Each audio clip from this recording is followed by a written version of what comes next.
ఈరోజు మనం wars and weddings part 2ని తెలుసుకుందాం. మనం ఒక మెడిటేషన్ని చేశాం కదా. ఈ మెడిటేషన్ అషరా యూరోపియన్ ఉమెన్ చేత అలాగే రేనాల్డ్ చేత చేయిస్తుంది. ఆ ప్రాంతం అంతా కూడా ఎనర్జెటిక్గా డివైన్ ఫెమినైన్ ఎనర్జీస్ని యాంకర్ చేస్తూ ఉంటుంది. ఈ యూరోపియన్ ఉమెన్ వాళ్ళలో ఉన్న భయాలన్నీ కూడా ఈ సాధన చేయడం ద్వారా పోతాయి. భయం అనేది మన మైండ్ని, శరీరాన్ని అలాగే మన ఎమోషన్స్ని బలహీనపరుస్తుంది. ఈ యూరోపియన్ ఉమెన్ వాళ్ళ హోమ్లాండ్స్ నుంచి బయలుదేరే ముందు ఎలా ఉన్నారంటే ఎప్పుడు బాధపడుతూ, ఒంటరిగా ఏడుస్తూ, ఒక లో కాన్ఫిడెన్స్తో ఉంటారు. కానీ ఎప్పుడైతే ఇవన్నీ నేర్చుకున్నారో గాడెస్ మిస్టరీస్ అన్నీ, వీళ్ళకి జీవితం పట్ల ఒక అవగాహన అనేది కలిగింది. సో వీళ్ళందరూ కూడా ఒక sisterhood of the rose group గా ఫామ్ అయిపోయి వాళ్ళ అందరూ కూడా ఆనందంతో ఎప్పుడు నవ్వుతూ జీవితాన్ని సెలబ్రేట్ చేసుకుంటూ ఉన్నారు. అంటే ఎప్పుడైతే మనం హయ్యర్ సెల్ఫ్ తో కనెక్ట్ అవుతామో, ఉన్నత తలాల నుంచి ఎనర్జీస్ ని రిసీవ్ చేసుకుంటూ ఉంటామో, మన ఆత్మ ప్రణాళిక అనేది మనకి అర్థమవుతుంది. ఇంకా ఆనందం కాకుండా ఇంకా మరేముంటుంది. నా పర్సనల్ గా ఎక్స్పీరియన్స్ ఏంటంటే, నేను రెయిన్బో బ్రిడ్జ్ టెక్నిక్ చేసి తీసుకున్న తర్వాత 4 months రెగ్యులర్ గా ప్రాక్టీస్ చేసిన తర్వాత నాకు ఇలాంటి అనుభవమే కలిగింది. సహజంగానే భయము, బాధ ఇవన్నీ కూడా పోయి దేనికోసం వచ్చాను, ఈ లైట్ వర్క్ ఎలా చేయాలి అనే దాని మీద అవగాహన ఏర్పడి ఆ వర్క్ చేయడం అనేది స్టార్ట్ చేశాను. ఇక మన కథలోకి వస్తే, తెరీస్ అసెరాని ఆ హీలింగ్ రూమ్ లో ఉన్న గ్రేట్ ఎమరాల్డ్ గురించి అడుగుతుంది. అలాగే క్రిస్టల్స్ గురించి కూడా చెప్పమని అడుగుతుంది. ఇది చాలా పెద్ద సబ్జెక్ట్, సమయం ఉన్నప్పుడు చెప్తానని అంటుంది అషరా. ఇంతలో అలాంతి తన పాకెట్ లో ఉన్న ఒక పర్సనల్ క్రిస్టల్ ఉంటుంది. అది డబుల్ టెర్మినేటెడ్ ఎమెథిస్ట్ అన్నమాట. ఆ ఎమెథిస్ట్ ని చూపిస్తుంది అందరికి. ఆ ఎమెథిస్ట్ గోజోలో ఐలాండ్ లో ఉన్న గాన్జియా టెంపుల్ ఉంది కదా, అక్కడ ప్రవహించే డివైన్ ఫెమినైన్ ఎనర్జీస్ కి ఈ క్రిస్టల్ అనేది కనెక్ట్ అయి ఉంటుందిట. అట్లా ఇది ఫెమినైన్ ఎనర్జీస్ ని ఇచ్చే క్రిస్టల్. దీన్ని నేను హీలింగ్ కి, క్లెన్సింగ్ కి అలాగే అంతర్గతంగా ఉన్న శక్తిని యాక్టివేట్ చేయడానికి ఉపయోగిస్తాను అని చెప్తుంది. అలాగే ఉన్నత తలాలతో కనెక్ట్ కావడానికి ఈ క్రిస్టల్ ఆమెకి సహాయం చేస్తుందిట. రేనాల్డ్, తెరీస్ వాళ్ళిద్దరూ కూడా వాళ్ళ వెడ్డింగ్ ప్లాన్ గురించి అందరికీ చెప్తారు. ఈ యూరోపియన్ ఉమెన్ అందరూ కలిసి తెరీస్ కి మేము నీకు వెడ్డింగ్ డ్రెస్ ని తయారు చేస్తాము అని చెప్తారు. అలా రేనాల్డ్ అక్కడి నుంచి బయలుదేరి తన క్వార్టర్స్ కి వస్తాడు. రాగానే ఒక మెసెంజర్ హడావిడిగా వచ్చి తెరీస్ ఫాదర్ అర్సుఫ్ దగ్గర యుద్ధంలో మరణించాడు అని చెప్తాడు.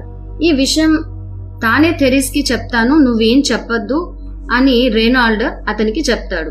ఎందుకంటే వాళ్ళ మ్యారేజ్ ఉంటుంది కాబట్టి ఎందుకులే చెప్తే బాధపడుతుందని చెప్పి తను ఆపేస్తాడు. ఆ తర్వాత రేనాల్డ్ ని కలవడానికి మారూఫ్ అనే సూఫీ మాస్టర్ క్వార్టర్స్ కి వస్తాడు. ఈయన ఎవరు పంపిస్తారంటే అషరా పంపిస్తుంది. సూఫీ సంప్రదాయంలోని కొన్ని విషయాల్ని రేనాల్డ్ కి చెప్పడానికి, అలాగే అందులో ఉన్న జ్ఞానాన్ని, అందులో ఉన్న మిస్టరీస్ ని తెలుసుకోవడానికి చెప్పమని చెప్పి ఈ రేనాల్డ్ దగ్గరికి పంపిస్తుంది. ఆయన వచ్చి ఈ విధంగా చెప్తారు. ఈ సూఫీస్ అందరూ కూడా మేము ఇస్లాం సంప్రదాయాన్ని పాటిస్తున్నప్పటికీ యూనివర్సల్ లాస్ ని తెలుసుకుంటూ వాటిల్నే మేము పాటిస్తాము అని చెప్తారు. అదే మా బలము. మేము కత్తి పట్టుకుని యుద్ధం చేసే యోధులం కాదు. మేము మా మనసు పైన, మా హృదయం పైన పనిచేస్తూ మాలో ఉన్న ఏవైతే నెగటివ్ క్వాలిటీస్ ఉంటాయో వాటిపైన యుద్ధం చేసే వాళ్ళం అని చెప్తాడు. ఈ సూఫీ టీచింగ్స్ ని నేర్చుకోవడం వల్ల ఏమిటంటే బెనిఫిట్, ఇవి మన హయ్యర్ సెల్ఫ్ తో అలాగే మన గ్రేటర్ మైండ్ తో కనెక్ట్ అవ్వడానికి సహాయం పడతాయి. ఈ విశ్వం నుంచి జ్ఞానాన్ని కూడా మనం తెలుసుకోగలుగుతామని మారూఫ్ చెప్తాడు. రోజు సాయంకాలం పూట వచ్చి కొంత జ్ఞానాన్ని అందిస్తూ ఉంటాడు. ఆ రోజు ఆడమ్ అండ్ ఈవ్ కథని సూఫీ వర్షన్ లో చెప్తాడు ఈ మారూఫ్. ప్రతి ఒక్కరు కూడా పరిపూర్ణ మానవుడిగా ఎదిగే అవకాశం మానవుడిగా జన్మించిన ప్రతి ఒక్కరికి ఉంటుంది. ఎందుకంటేట మనందరిలో కూడా ఆ స్పిరిట్ మరియు ఎసెన్స్ అనేవి మనలో ఉంటాయట. అంటే ఇక్కడ స్పిరిట్ అంటే ఏంటంటే ఆత్మ, ఎసెన్స్ అంటే ఏంటంటే మనలో ఉండే ఆ సారం, శక్తి ఏదైతే ఉంటుందో చైతన్యము, దాన్ని వీళ్ళు ఎసెన్స్ అని చెప్తున్నారు. ఈ యూనివర్సల్ సోల్ నుండేమో పురుషతత్వం వస్తుంది, యూనివర్సల్ ఎసెన్స్ నుంచి స్త్రీతత్వం వస్తుందిట. ఈ ఎసెన్స్ ఎప్పుడైతే ఒక మనిషిలో జాగృతం అవుతుందో, అంటే మనిషి అంటే ఇక్కడ యాడమ్ అనుకుందాం, ఈ యాడమ్ లో ఎప్పుడైతే ఆ ఎసెన్స్ అనేది ప్రవేశిస్తుందో అతనిలో ఈ యూనివర్సల్ ఎసెన్స్ అనేది జాగృతం అవుతుంది. అంటే దివ్య స్త్రీతత్వ శక్తి అనేది జాగృతం అవుతుంది. ఆ దివ్య స్త్రీతత్వ శక్తిని ఈవ్ అంటారు. అంటే ఈ ఫెమినైన్ ఎనర్జీ ఏదైతే ఉందో అది మన జ్ఞానాన్ని మనం అభివృద్ధి చేసుకోవడానికి, జ్ఞానాన్ని సంపాదించడానికి సహాయపడుతుందిట. ఆ ట్రూ ఎసెన్స్ ఏదైతే ఉందో దాన్ని ఈవ్ అంటున్నారు. మరి యాడమ్, ఈవ్ వీళ్ళ వివాహం అంటే ఏంటి?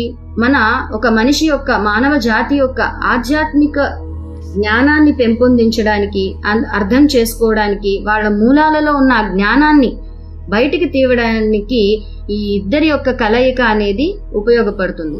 మనం మెడిటేషన్ చేస్తాం, ఎనర్జీస్ ని పెంచుకుంటాం. హయ్యర్ ఎనర్జీస్ వచ్చే కొద్దీ హయ్యర్ లెవెల్ ఆఫ్ నాలెడ్జ్ అనేది మనలోకి వస్తూ ఉంటుంది. అది ఈయన ఈ సూఫీ వర్షన్ లో చెప్పారు ఈ యాడమ్ అండ్ ఈవ్ కథని. మారూఫ్ ఇలా రోజు వచ్చి వాళ్ళకి చెప్పడం వల్ల రేనాల్డ్ తన అంతరం అనేది విస్తరిస్తున్నట్లుగా ఫీల్ అవుతాడనమాట. అంటే తనలో ఉన్న లిమిటేషన్స్, ఈ పరిమితులన్నీ కూడా పోయి ఆ హయ్యర్ మైండ్ నుండి అన్ని విషయాల్లో దాగి ఉన్న ఆ లోతైన సత్యాన్ని చూడగలుగుతాడట.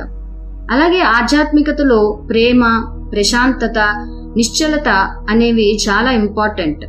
ప్రతి మనిషి కూడా ప్రేమని ఇవ్వాలి, అలాగే ప్రేమని తీసుకోవాలి. ఇక ప్రేమ గురించి చెప్తాడు సూఫీ మాస్టర్. ప్రేమ అంటే అన్కండిషనల్ లవ్. ఆ అన్కండిషనల్ లవ్ అనేది ప్రతి ఒక్కరిలోనూ సహజంగానే ఉంటుంది.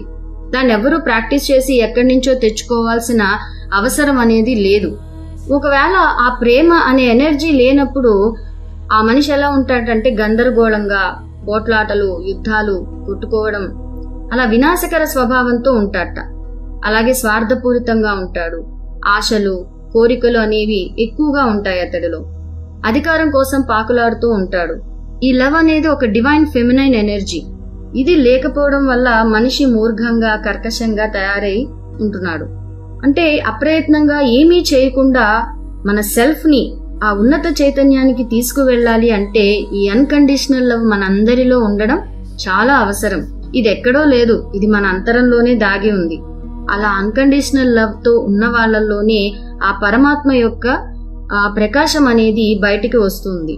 ఈ జ్ఞానం కలిగిన మహాత్ములు, యోగులు ఎవరైతే ఉంటారో వాళ్ళు పరిపూర్ణంగా ప్రేమతత్వాన్ని కలిగి ఉంటారు. ఎప్పుడైతే అందరిలోనూ ఈ గాడ్లీనెస్ ని, భగవత్ తత్వాన్ని చూస్తామో అట్లాంటి వాళ్ళు జీవితాన్ని ఉన్నట్టుగా యాక్సెప్ట్ చేస్తూ నిర్భయంగా ఉంటారు. అంతా ఏకత్వమే, అందరూ భగవత్ స్వరూపం అనుకున్నప్పుడు అందరినీ ప్రేమించగలుగుతారు. ఇంకా వాళ్ళకి భయం అనేది ఉండదు, ఎవరిని చూసి భయపడాలి. ఇక మారూఫ్ ఫియర్ గురించి చెప్తున్నాడు ఇక్కడ. ఈ ఫియర్ అనేది రకరకాలుగా మనిషిలో ఉంటూ ఉంటుంది. ఈ భయం లేని మనిషి అంటూ ఎవరూ ఉండరేమో. ఈ భయం వల్ల ఏంటంటే మనిషి తనలోని శక్తినంతా వృధా చేసుకుంటాడు. నిర్భయత్వం అనేది సామాన్య ప్రజల్లో చాలా అరుదుగా ఉంటుంది.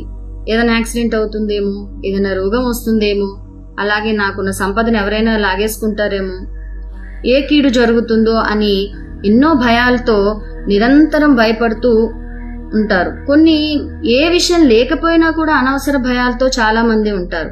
ఎందుకంటే కీడెంచి మేలంచాలి అని మనకు ఒక ప్రోగ్రామింగ్ ఉంది కదా. అందుకని ఈ కీడెంచి మేలంచాలి అనుకుంటూ ముందు కీడే ఎంచుతూ ఉండేసరికి ఎక్కడ లేని భయాలన్నీ కూడా మనలో వస్తూ ఉంటాయి. దాంతోనే జీవిస్తూ ఉంటాం. కానీ ఒక జ్ఞానికి, యోగికి అటువంటి భయాలు ఉండవు. ఈ భయాల్లో కూడా ఒక్కొక్కళ్ళు పర్సంటేజ్ లో తేడా ఉంటుంది. కొంతమందిలో కొన్ని తక్కువ భయాలు ఉంటాయి, కొంతమందిలో ఎక్కువ భయాలు ఉంటాయని చెప్తున్నారు ఇక్కడ. మనందరికీ తెలుసు వీఆర్ నాట్ ఎలోన్. అంటే ఒంటరిగా ఉన్నప్పుడు భయం వేస్తుంది, ఎవరన్నా కొత్త వాళ్ళని చూసినప్పుడు చీకటంటే భయం, ఇలా అందరికీ భయం. కానీ నిజంగా మనం ఒంటరిగా ఉన్నామా? లేం కదా. మన చుట్టూ ఎంతో మంది ఉన్నారు, మనకు కంటికి కనిపించకపోవచ్చు. మన పూర్ణాత్మ, మన హయ్యర్ సెల్ఫ్ తో మనం ఎప్పుడూ మనతో ఉంటుంది. అలాగే మన గైడింగ్ మాస్టర్స్ ఉంటారు, అసెండెడ్ మాస్టర్స్ ఉంటారు, మన సోల్ ఫ్యామిలీస్ ఉంటారు. వీళ్ళెవ్వరూ మన కళ్ళకి కనపడరు, కానీ వాళ్ళు ఎప్పుడూ మనతోటే ఉంటారు. ఈ భయం అనేది జ్ఞానాన్ని కప్పేస్తుందిట. ఏ భయం అంటే ఈ భయంలో కూడా మనం భగవంతుడి నుంచి, ఉన్నత శక్తుల నుంచి మనం విడివడిపోయాం, అంటే సపరేట్ అయిపోయాం అనే భయం ఉంటుంది. దీన్నే ఫియర్ ఆఫ్ అబాండన్మెంట్ అంటారు. ఫర్ ఎగ్జాంపుల్, మనం పుట్టినప్పుడు తల్లి నుంచి విడిపోతాం కదా. ఈ కార్డ్ కట్ చేసేస్తారు. సో అది కూడా మనలో ఒక భయం ఉంటుందట, అంటే తల్లి నుంచి నేను విడిపోయాను అనే భయం. అలాగే ఆ సోర్స్ నుంచి బయటకు వచ్చినప్పుడు ఆ ఆత్మకి కూడా ఒక భయం అనేది ఉంటుంది, ఆ ఫియర్ ఆఫ్ అబాండన్మెంట్ అంటారు. కానీ ఉన్నది ఒక్కటే భగవతత్వం కనుక మనం ఎప్పుడూ ఆ సోర్స్తో విడివడిగా లేము. ప్రాబ్లం ఏంటంటే ఆ సోర్స్తో ఉన్న కనెక్షన్ అనేది యాక్టివేషన్లో లేదు, ఆ కనెక్షన్ అనేది మధ్యలో పోయింది. కోబ్రా కూడా కనెక్షన్ విత్ హయ్యర్ సెల్ఫ్ అనే మెడిటేషన్ని చేయమని చెప్పారు. మనం హయ్యర్ సెల్ఫ్తో కనెక్ట్ అవుతాం. ఆ కనెక్ట్ అయినప్పుడు మనకి గైడెన్స్ అనేది ఎప్పుడూ వస్తూ ఉంటుంది. ఇంకా గైడెన్స్ వచ్చినప్పుడు మనకి ఎటువంటి కన్ఫ్యూజన్ ఉండదు, ఎటువంటి భయము ఉండదు. ఈ ఫియర్ ఎప్పుడైతే ఉంటుందో ఈ ఫియర్ మనలో కొన్ని ఎమోషనల్ బ్లాక్స్ని కలిగిస్తుంది.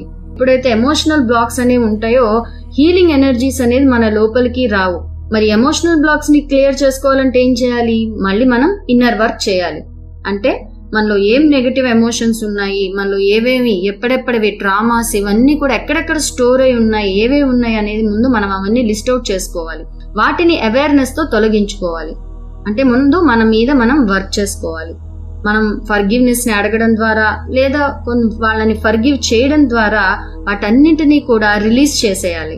కోబ్రా లేటెస్ట్ అప్డేట్ లో మళ్ళీ ఈ మెడిటేషన్ గురించి కూడా చెప్పారు, అదే ఫర్గివ్నెస్ మెడిటేషన్. ఇది కూడా తప్పకుండా అందరూ కంపల్సరీ చేయాలి. ఇవన్నీ కూడా మన క్రాక్ ద బిలీఫ్ యూట్యూబ్ ఛానల్లో ఉంటాయి. షాడో వర్క్ గురించిన ఈ స్పీచెస్ కూడా ఉన్నాయి. ఇలా మారూఫ్ ఫియర్ గురించి వీటన్నింటి గురించి చెప్తాడు. ఇక థెరీస్ మళ్ళీ రేనాల్డ్ కి మ్యారేజ్ అనే టైం దగ్గర వస్తుంది. యాక్రేలో ఉన్న బిషప్ ని రేనాల్డ్ అడుగుతాడు. సో అతడు అసెరా వాళ్ళ ఇంటికి వచ్చి ఈ యొక్క మ్యారేజ్ ని చేయడానికి అంగీకరిస్తాడనమాట. థెరీస్ అంటుంది, నేను నెక్స్ట్ వీక్ కాకుండా మా నాన్న వచ్చిన తర్వాత నేను పెళ్లి చేసుకుందాం అనుకుంటున్నాను అని అంటుంది. అప్పుడు ఇంకా రేనాల్డ్ కి చెప్పక తప్పదు, ఇట్లా మీ ఫాదర్ ఆయన ఎక్స్పైర్ అయిపోయారు, యుద్ధంలో చనిపోయారు అని చెప్పి చెప్తారు. ఆ మాట విని థెరీస్ చాలా బాధపడుతుంది. జేన్ ఆమెని ఓదారుస్తూ, నువ్వు ఎంతో జ్ఞానాన్ని స్వీకరించి ఉన్నావు, నువ్వు ఇలా ఏడుస్తూ ఉండడం కరెక్ట్ కాదు అని తనకి స్వాంతన అయిన మాటల్ని చెప్తుంది. అప్పుడు థెరీస్ అనుకుంటుంది, నిజమే కదా, మా నాన్న ఒక సోల్జర్. సో ఎప్పుడైతే యుద్ధానికి వెళ్తాడో అతడు మరణం అనే రిస్క్ ని ఎప్పుడూ కలిగి ఉంటుంది కాబట్టి అతని వెంట ఇది సహజమే కదా, నేను ఎందుకు ఇంత బాధపడుతున్నాను అని తను తాను సంభాళించుకుంటుంది.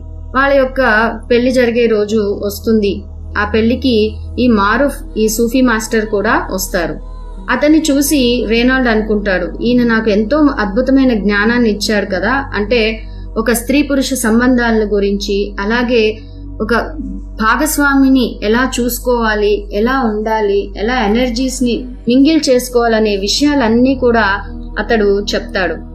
అంటే లవ్ ఎనర్జీస్ ని ఈ మన భాగస్వామితో ఉంటున్నప్పుడు ఎలా ఎక్స్పాండ్ చేయాలి అనే విషయాన్ని కూడా అతడికి చెప్తారు. అలా మారూఫ్ దూరంగా నిల్చొని ఉన్నప్పుడు ఈ రేనాల్డ్ అతడి వైపు చూసినప్పుడు ఆ మారూఫ్ కళ్ళల్లోంచి ఎంతో ఎనర్జీ, అంటే ఒక గురువు నుంచి ఆ శిష్యుడి కళ్ళల్లోకి ఎంతో ఎనర్జీ రావడాన్ని రేనాల్డ్ ఫీల్ అవుతాడు.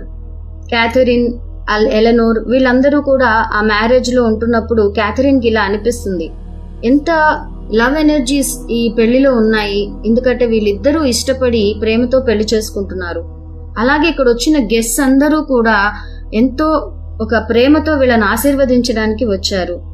సో ఈ యుద్ధాలు ఇవన్నీ చూసి చూసి ఈ పెయిన్, బాధ, ఈ క్యాథరిన్ వీళ్ళందరికీ కూడా ఒక విరక్తి కలుగుతుంది. ఇటువంటి లవ్ ఎనర్జీస్ కదా భూమి మీద ఉండాల్సింది, ఎందుకు వీళ్ళందరూ ఇలా కొట్టుకుంటున్నారు, ఇంత పెయిన్ ని సఫరింగ్ ని ఎందుకు ఇలా ఉంటుంది అని అనుకుంటూ ప్రతిరోజు ఇంత లవ్ ఎనర్జీస్ ప్రతి చోట ఉంటే ఎంత బాగుంటుందో కదా అని చెప్పి తను అనుకుంటుంది.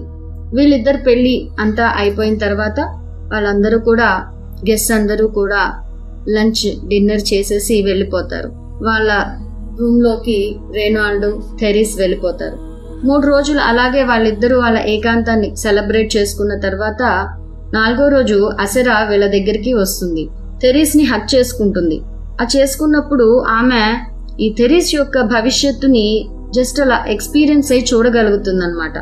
వీళ్ళిద్దరూ కరెక్ట్ మ్యాచింగ్ అని చెప్పి, వీళ్ళిద్దరూ జీవితాంతం కలిసి ఉంటారని చెప్పి ఆమెకి అర్థమవుతుంది. ఈ వార్ తొందరలో అయిపోతుందని, అలాగే ఆమె తన హోమ్ ల్యాండ్ అయిన ఫ్రాన్స్ కి వెళ్లి ఒక మగ పిల్లవాడిని కంటుంది అని చెప్పి అషరా ఇవన్నీ కూడా చూస్తుంది. మళ్ళీ జెరూసలంకి యుద్ధం అనేది జరుగుతోంది, జెరూసలంలోకి వెళ్ళడానికి. కాబట్టి రేనాల్డ్ ని యుద్ధంలోకి రమ్మని చెప్పి ఆహ్వానం వచ్చిందని చెప్పి అషరా వీళ్ళిద్దరికీ చెప్తుంది. రేనాల్డ్ యుద్ధానికి వెళ్ళిపోతాడు. జేన్ ఏమో జ్ఞానాన్ని వాళ్ళందరికీ కూడా పంచుతుంది. ఏంటంటే ఒక హీలర్ ఎవరైతే ఉంటారో ఆ హీలర్ కి ఈ ఎన్లైటన్మెంట్ పొందకుండా ఉండడానికి ఈ హీలింగ్ అనేది ఒక డైవర్షనరీ పాత్. ఎన్లైటన్మెంట్ వైపు వెళ్లకుండా మన ఎనర్జీస్ ని పక్కదారి మళ్లించాలి అంటే హీలింగ్ ని చేయడం అనేది ఒక మార్గంగా మనకి పెట్టారు. ఇది ఒక ట్రాప్ అని చెప్తుంది. అందుకే తను యుద్ధంలో ఉన్న ఆర్మీ వాళ్ళకి నేను హీలింగ్ చేయడానికి వెళ్ళలేదు అని చెప్తుంది. హీలింగ్ చేయడం మంచిదే, కానీ ఎన్లైటన్మెంట్ సాధించాలి లేదా అది పొందాలి అనుకున్నప్పుడు ఈ హీలింగ్ చేస్తూ మన ఎనర్జీస్ అన్నిటినీ వేస్ట్ చేసుకోవడం వల్ల పాత్ అనేది, మార్గం అనేది డైవర్ట్ అయిపోతుంది, అంటే పక్కదారి పడుతుంది అని చెప్తుంది. ఈ రోగాలు ఎప్పుడైనా వచ్చినప్పుడు మనం చూసుకుంటే ఈ 2-3 years బిఫోర్ ఏదో ఒక ట్రామాని మనం అనుభవించి ఉంటాం, లేదా ఒక మనసు గాయపడడము, లేదా ఒక సఫరింగ్, ఒక పెయిన్ అనేది ఉంటుంది. అది కనుక మనం రిలీజ్ చేయకపోతే అది మన శరీరంలోనే ఉంటూ ఒక రోగంగా మారి ఉంటుంది. జేన్ చెప్తుంది, ఒకళ్ళకి ఈ హీలర్స్ ఎవరైతే హీలింగ్ ఎనర్జీస్ ని అందిస్తారో ముందు వాళ్ళని వాళ్ళు చూసుకోవాలి. ఎందుకంటే వాళ్ళకే ఒక డీప్ హీలింగ్ అనేది అవసరమేమో. ముందు మన మీద మనం వర్క్ చేసుకొని మనం హీల్ అయినప్పుడు మనం పక్క వాళ్ళకి హీలింగ్ అనేది అందించగలం. మనకే హీలింగ్ కావాల్సినప్పుడు మనం వాళ్ళకేం ఇస్తాం? ముందు మనల్ని మనం వర్క్ చేసుకోవాలి, మన ఇన్నర్ వర్క్ చేసుకొని మనం ఎన్లైటన్ అవుతూ వెళ్ళాలి అని చెప్పి జేన్ తనకి చెప్తుంది. సో ఈ విధంగా ఈ చాప్టర్ అనేది మనం కంప్లీట్ చేసుకున్నాం, ఈ wars and weddings. Thank you.